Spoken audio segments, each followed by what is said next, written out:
ஏற்படுத்ததான் இறை வேதமும் இறை தூதரும் அல்லாஹ்வால் நமக்கு அனுப்பப்பட்டார்கள்.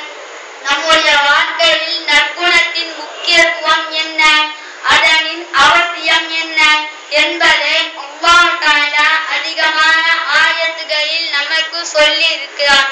அல்லாஹ் குர்ஆனில் கூறும்போது குலில் ஆஃப வஅ்முர் பில் உர்ஃபி வஅரில் அனில் ஜாஹிலீன், நபியே மன்னிப்பை கொள்வீராக, நன்மையை கடைபிடிக்குமாறு மக்களை ஏவுவீராக, மேலும் அறிவீனர்களை புறக்கணித்து விடும். 7வது அத்தியாயம் 199 வசனத்தில் கூறுகிறார். மேலும் ஸல்லல்லாஹு அலைஹி வஸல்லம் அவர்கள் கூறும் பொழுது ഖിയാറുக்கும் அஹாசினுக்கும் அக்லாகா, உங்களில் சிறந்தவர் அதிசிறந்த பண்பாளர். இந்த ஹதீஸ் முஸ்லிமிலே பதிவு செய்யப்பட்டுள்ளது. மேலும் ஸல்லல்லாஹு அலைஹி வஸல்லம் அவர்கள் கூறினார்கள், அஃகலு மா யூதஉ ஃபில் மீசான் யௌமல் கியாமஹ் தக்வல்லாஹி வ ஹுஸ்னுல் குல்க், மறுமை நாளில் மீசானில் அதிகம் எடை தரக்கூடியது இறையச்சமும் நற்குணங்களும் தான் என்றார்கள். இந்த ஹதீஸ் திர்மிதியிலே பதிவு செய்யப்பட்டுள்ளது.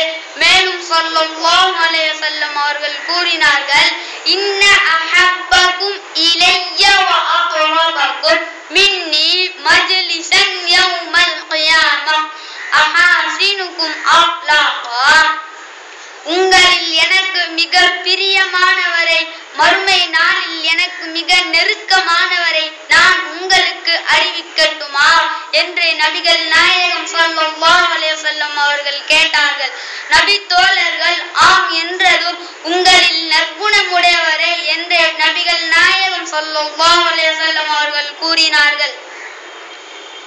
உஹது யுத்தத்தில் தன் சிறிய தந்தையை கொன்று அவர்களின் வயிற்றை கிழித்து அவர்களின் கல் ஈரலை கடித்து துப்பிய ஹிந்தாவை மன்னித்து தன்னுடைய சிறந்த பண்புகளின் காரணமாக இஸ்லாமிய அழகிய நெறிமுறைகளை இந்த உலகத்திற்கு அறிமுகம் செய்தார்கள். நற்குணத்தின் தாயகம் நபிகள் நாயகம் ஸல்லல்லாஹு அலைஹி வஸல்லம் அவர்கள்.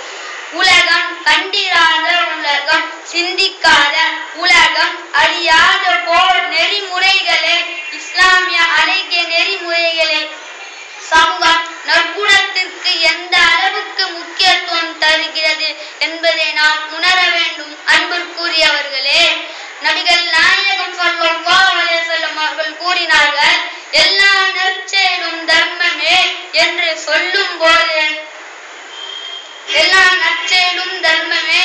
சொல்லும் போது இஸ்லாமிய நற்குணத்திற்கு எந்த அளவுக்கு முக்கியத்துவம் தந்து இருக்கிறது என்று நம்மால் அறிய முடிகின்றது.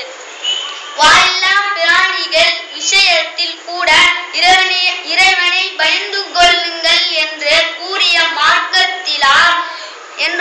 மார்க்கத்திலா நற்குணம் பற்றி பேசாமல் இருப்பார்கள். இஸ்லாமிய வழிமுறைகளையும் இஸ்லாமிய நற்பண்புகளையும் பாராட்டி பேசாத அறிஞர்கள் இல்லை என்று தான் சொல்ல வேண்டும்.